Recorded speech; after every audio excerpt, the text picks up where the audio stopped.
Hola, a continuación desarrollaremos la segunda parte de la presentación de contrapulsación intraaórtica. Vamos a tratar ahora algunos principios básicos en el control de la asistencia del paciente contrapulsado. Como veremos luego, esto tiene importancia en el desarrollo de algunas complicaciones. Comencemos por las cuestiones más básicas que debe controlar un médico que está a cargo de un paciente contrapulsado. La primera de ellas es asegurarse que la bomba esté conectada a la red eléctrica.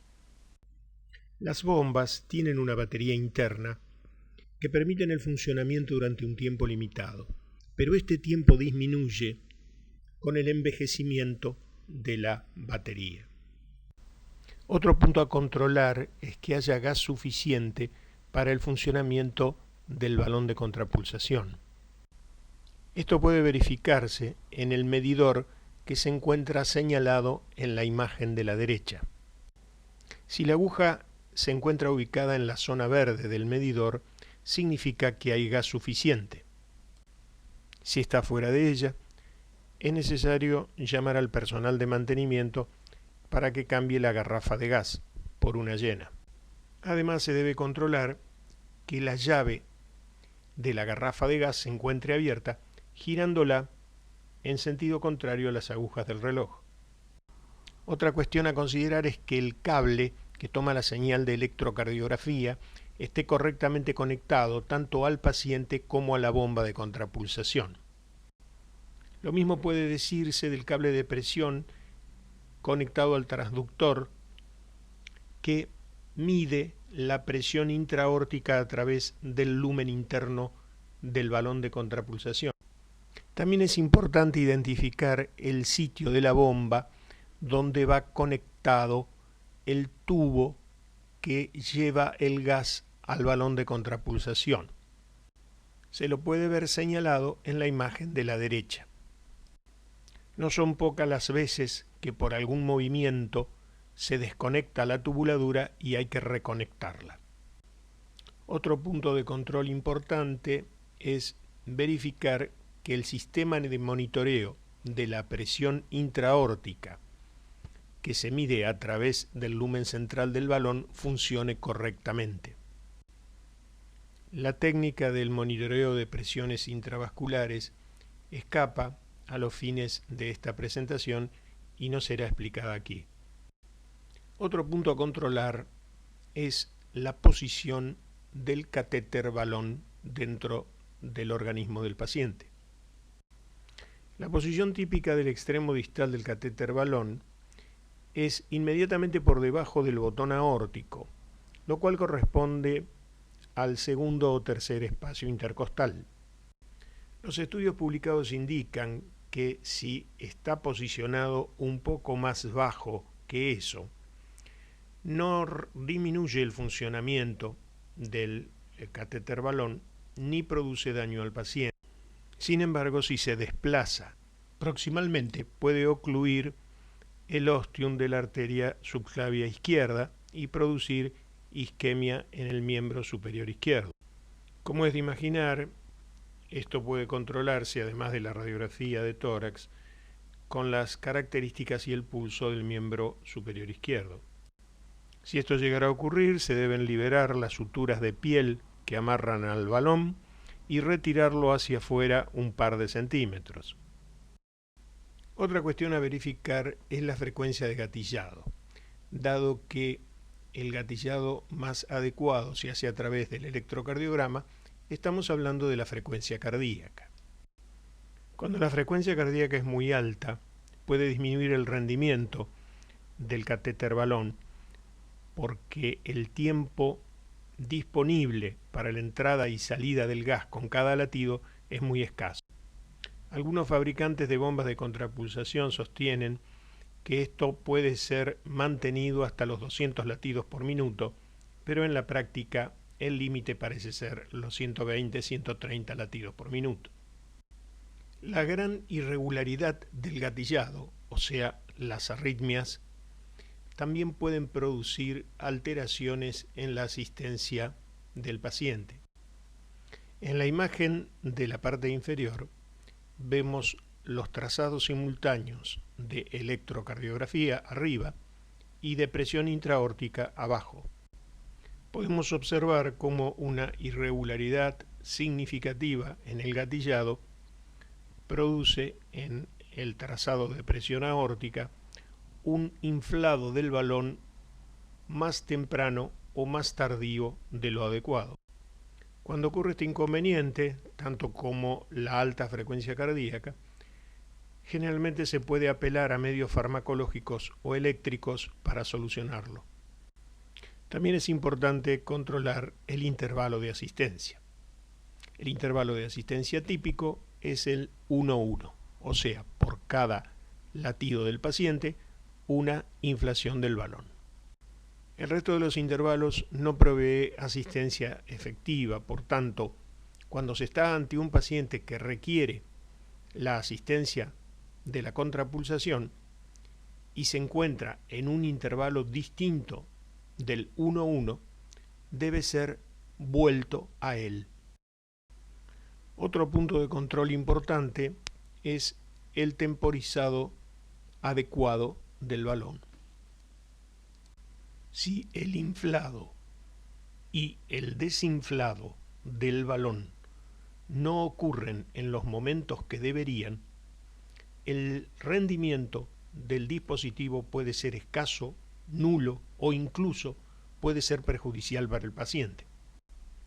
En la imagen de abajo se ve el temporizado típico en la zona sombreada. El inflado del balón corresponde aproximadamente a la incisura dícrota de la presión aórtica y el desinflado en la diástole aórtica antes del inicio del próximo latido. Se puede ver como la onda de presión generada por el balón en la presión aórtica corresponde con la onda de presión de gas dentro del balón. Los efectos beneficiosos de la contrapulsación correctamente temporizada pueden observarse en el tercer latido y comparados con el primer latido. La presión telediastólica del tercer latido es más baja, lo cual implica una disminución de la impedancia aórtica.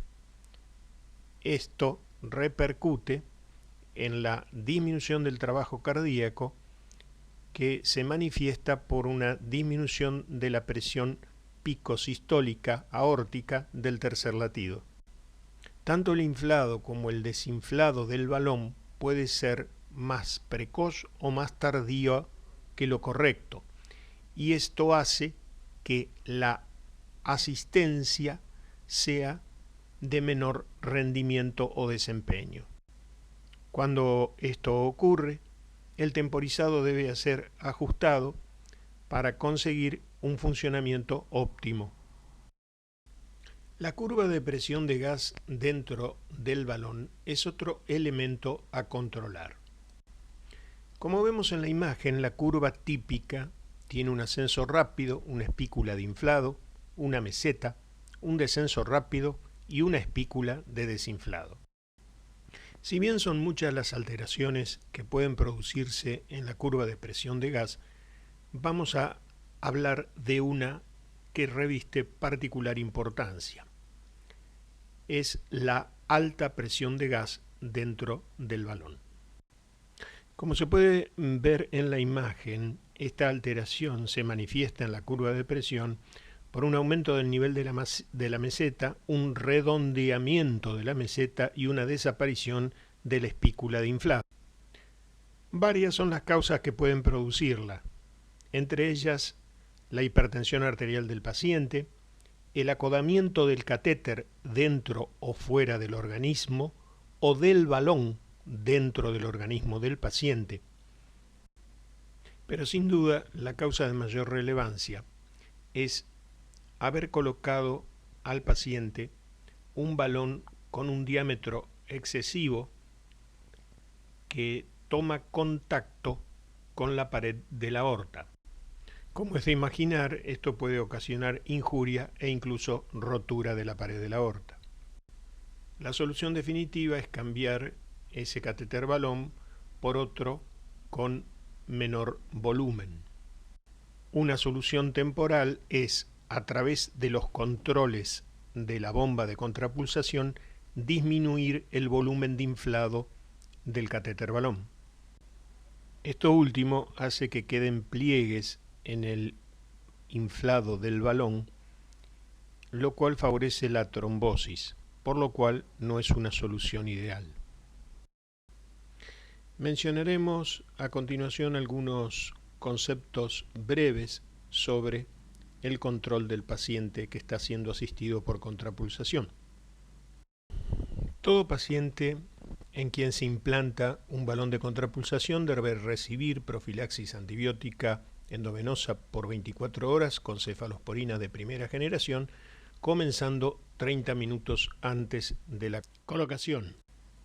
Los pacientes contrapulsados frecuentemente requieren analgesia y sedación debido a la sensación desagradable que produce el funcionamiento del dispositivo. El control de la circulación distal al sitio de la implantación del catéter, por ejemplo en los miembros inferiores, es de la mayor importancia. Esto debe ser realizado a través de la verificación del pulso, del color y de la temperatura, por ejemplo de los miembros, en forma horaria y hasta 6 horas después de retirado el catéter balón. Otro punto interesante para tratar es la anticoagulación de los pacientes contrapulsados. Esta se lleva adelante con heparina no fraccionada endovenosa en todos aquellos que tienen inestabilidad hemodinámica. Al momento actual no hay evidencia robusta, tanto en contra como a favor, para hacer anticoagulación de rutina en todo paciente contrapulsado. Por tanto, lo más razonable parece ser hacer una selección de los pacientes que deban recibir. Las circunstancias que deberían inclinarnos a favor de la anticoagulación es la presencia en los pacientes de bajo volumen minuto cardíaco, de diabetes, de arteriopatía periférica, de haber colocado el catéter con vaina o camisa, cuando se ha realizado un inflado del balón menor al 100%, por ejemplo, porque el volumen del balón es excesivo, el uso prolongado del dispositivo y cuando la desvinculación de éste se prolonga en el tiempo. Elementos a tener en cuenta en contra de la anticoagulación de los pacientes es la presencia en estos de déficit en la hemostasia, cuando se anticipa un uso breve del dispositivo o pacientes con un índice de masa corporal elevado. A continuación trataremos las complicaciones de la contrapulsación, las cuales se pueden dividir en convencionales y no convencionales. La complicación convencional más típica es la isquemia distal a la colocación del catéter, la mayoría de las veces en el miembro inferior, y que puede requerir desde remoción del balón hasta amputación, pasando por cirugía vascular periférica. Con el avance de la tecnología y la disminución del diámetro de los catéteres, la tasa de prevalencia de esta complicación ha bajado muchísimo y la amputación es excepcional. Cuando la isquemia es detectada precozmente, la remoción del catéter balón soluciona el problema en la gran mayoría de los casos. Otra complicación de menor importancia y menor prevalencia aún es la hemorragia y el hematoma local, que puede resolver espontáneamente o requerir excepcionalmente cirugía. La infección superficial o sistémica puede producirse como en cualquier dispositivo que es colocado en forma invasiva, pero su tasa es baja. Por último, alrededor de los pacientes presentan plaquetopenia, pero esto no se ha asociado con mayor sangrado ni con mayor mortalidad, y por lo tanto no se recomienda ninguna intervención. Podemos denominar complicaciones no convencionales aquellas que son dependientes del operador y no se encuentran suficientemente descriptas en la bibliografía. Podemos clasificarlas en dos grupos. El primero de ellos, aquellas relacionadas a la colocación y al mantenimiento del catéter balón. Entre ellas podemos nombrar a la indicación inadecuada de la contrapulsación, ya que la colocación de un dispositivo invasivo en un paciente que no lo requiere solo puede acarrear riesgos sin beneficios. Ya hemos mencionado cómo la elección incorrecta del catéter puede afectar adversamente, si es de mayor volumen, traumatizar la aorta, y si es de menor volumen, no lograr el rendimiento esperado. Hemos también mencionado que la colocación del catéter balón con vaina o camisa es desfavorable con respecto a la colocación sin vaina o camisa. También hemos comentado cómo la posición incorrecta, especialmente alta, del catéter balón puede provocar isquemia del miembro superior izquierdo, y cómo el deficiente control de la isquemia del miembro hace que lleguemos tarde al abordaje de este problema con mayores perjuicios para el paciente. El segundo grupo es de las complicaciones relacionadas al control de la asistencia. Entre ellas encontramos el temporizado inadecuado, que disminuye e incluso invierte los beneficios de la asistencia, la alta presión de gas, que puede deberse, entre otras causas, al diámetro o volumen excesivo del balón, la ausencia de reducción de la poscarga, que puede estar motivada por el temporizado inadecuado o bien por la propia evolución del paciente, y en este último caso hace muchas veces innecesaria la permanencia del dispositivo. Además, cuando el intervalo de asistencia no es 1:1, esto reduce drásticamente el beneficio de la misma. La detención prolongada de la asistencia con el catéter colocado más allá de 10 a 15 minutos puede generar trombos alrededor del balón y producir embolias. Por último, la desvinculación de la contrapulsación antes de tiempo o tardíamente puede provocar perjuicios para el paciente. Algunas de estas complicaciones están relacionadas a lo que los fabricantes de bombas o catéteres de contrapulsación nos mencionan acerca de sus productos. En la parte superior e izquierda se puede ver una imagen con un mensaje publicitario que aduce a la contrapulsación inteligente que consigue el temporizado automático en las bombas de contrapulsación. En la imagen de la derecha se puede ver cómo un balón funcionando en modo automático tiene un temporizado muy distante de lo que sería el óptimo. Por tanto, es necesario comprender que para estar a cargo de un paciente contrapulsado hay que conocer al menos aspectos básicos de contrapulsación. Pero además, la contrapulsación se aprende contrapulsando, como cualquier otra habilidad en medicina. Por lo cual, independientemente del beneficio de presentaciones como esta que estamos realizando, los médicos que manejen pacientes asistidos con contrapulsación deberían formarse en la práctica al lado de médicos expertos. Por último, se debe recordar que en un paciente contrapulsado hay que controlar aspectos relacionados al mantenimiento del catéter y a la asistencia.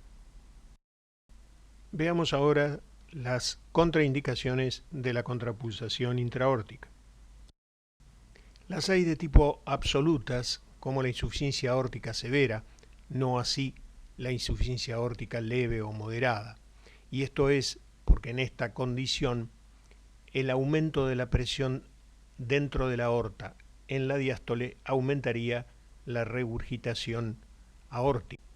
Otra contraindicación absoluta son las enfermedades o intervenciones sobre la aorta en el pasado reciente o lejano, como la disección de aorta, el aneurisma, la cirugía de la aorta, la prótesis endovascular, etc. Estas condiciones producen debilidad de la pared de la aorta, la cual podría sufrir ruptura en caso de que se implementara la contrapulsación. El impedimento para que un paciente reciba anticoagulación puede ser tomado como una contraindicación relativa porque, como ya vimos, algunos pacientes no necesitan de ella. Otra contraindicación relativa es la enfermedad arterial severa de miembros inferiores, con o sin cirugía de miembros inferiores e incluso con amputación de miembros. Se la clasifica como relativa porque en estos casos el paciente puede recibir la contrapulsación por otra vía, como la vía subclavia, axilar, el arco aórtico, etc. Para finalizar esta presentación, vamos a resaltar algunos conceptos importantes. La contrapulsación es el método más probado y difundido de asistencia circulatoria mecánica. De hecho, hace más de 50 años que se lo utiliza en la clínica. Su capacidad de asistencia es baja, agrega entre medio y 1 litro de volumen minuto cardíaco, pero sus complicaciones son escasas. Desafortunadamente, en la actualidad, no hay evidencia contundente sobre mejoría de la mortalidad con los otros métodos de asistencia circulatoria mecánica de corta duración que tienen mayor capacidad de asistencia. La aparición de evidencia ha mostrado que no es beneficioso implantar la contrapulsación en ciertas situaciones. Por ejemplo, en forma sistemática a todos los pacientes con insuficiencia cardíaca avanzada o shock cardiogénico. Sin embargo, la contrapulsación debe ser tenida en cuenta, ya que algunos pacientes seleccionados se pueden beneficiar con este método. La implantación y el manejo de la contrapulsación son relativamente sencillos. Para finalizar, en los pacientes en quienes se implanta la contrapulsación, debe controlarse activamente tanto el catéter como la asistencia. Bueno, aquí terminamos la presentación de contrapulsación intraaórtica. Muchas gracias por su atención.